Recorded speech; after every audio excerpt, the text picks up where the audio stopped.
ஓம் ஸ்ரீ குருபியோ நமக. ஓம் ஸ்ரீ மகா பெரியவா சரணம். இந்த ஒரு பாடல் போதும், கேட்டது எதுவாக இருந்தாலும் கிடைக்கும். வாழ்க்கையில் சந்தோஷம் மட்டும்தான் இருக்கும். 4000 திவ்ய பிரபந்தம்னு சொல்லக்கூடிய ஒரு அற்புதமான விஷயத்திலிருந்து மகா பெரியவா அறிவுறுத்தின ஒரு அருமையான ஒரே ஒரு பாசுரம். இந்த ஒரு பாசுரத்தை சொன்னால் முழு 4000 திவ்ய பிரபந்தமும் சொன்ன ஒரு அருமையான பலன் உங்களுக்கு கிடைக்கும்.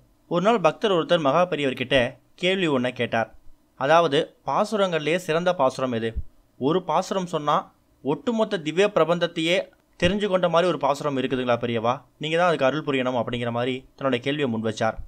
அதுக்கு மகா பெரியவர் சொன்ன பதில் இதுதான். அதாவது, பக்தரோட கோரிக்கை என்னவா இருந்துச்சு அப்படின்னா, நான் நிறையா பூஜை பண்ணணும்னு ஆசைப்பட்றேன், நிறைய சாமி கும்பிடணும்னு ஆசைப்பட்றேன் பெரியவா. என்னால் எல்லா மந்திரத்தையும் சொல்ல முடியாது, எல்லா நேரங்களையும் சொல்ல முடியாது.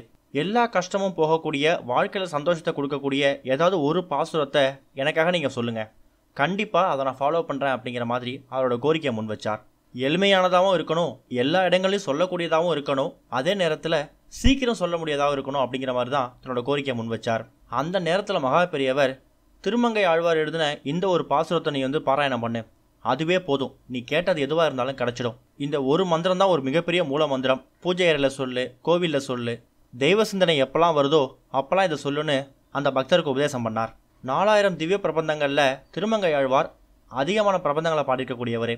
இப்படி எளிமையாக கேள்வி கேட்ட பக்தருக்கு மகா பெரியவர் எளிமையாக சொன்ன அந்த பாசுரம் இதுதான். குலம் தரும் செல்வம் தந்திடும் அடியார் படுதுயர் ஆயின எல்லாம் நிலம் தரும் செய்யும் நீல் விசும்பு அருளும் அருளோடு பெருநிலம் அளிக்கும் வளம் தரும் மற்றும் தந்திடும் பெற்ற தாயினும் ஆயின செய்யும் நலம் தரும் சொல்லை நான் கண்டு கொண்டேன் நாராயணா என்னும் நாமம்.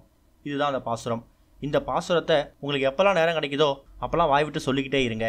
நீங்கள் கேட்கக்கூடியது எதுவாக இருந்தாலும் கிடைக்கும். அந்தளவுக்கு பெருசாக பூஜை பண்ண முடியாது, மந்திரங்கள் சொல்ல முடியாது, ஆனால் கடவுளோட கோரிக்கையை ஏற்றுக்கணும். நான் கடவுளுக்கு என் வாயால் மந்திரத்தை சொல்லணும் அப்படின்னு நினைக்கிறவங்க தாராளமாக பெருமாள் கோவிலுக்கு போயிட்டு இந்த மந்திரத்தை சொல்லுங்கள், கண்டிப்பாக நல்லதே நடக்கும்னு சொன்னார்.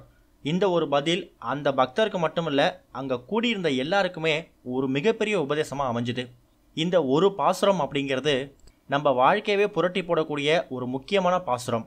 கடவுள் சிந்தனை வரும்போதெல்லாம் இந்த பாசுரத்தை ஒரு முறை வாய்விட்டு உச்சரிங்க. மனப்பாடமாக சொல்ல முடியாதவங்க ஒரு பேப்பரில் எழுதி வச்சு அதை பார்த்து படித்தாலும் அதே பலன்தான். நம்பிக்கையோடு செஞ்சால் நல்லதே நடக்கும். ஓம் ஸ்ரீ குருபியோ நமக. ஓம் ஸ்ரீ மகா பெரியவா சரணம்.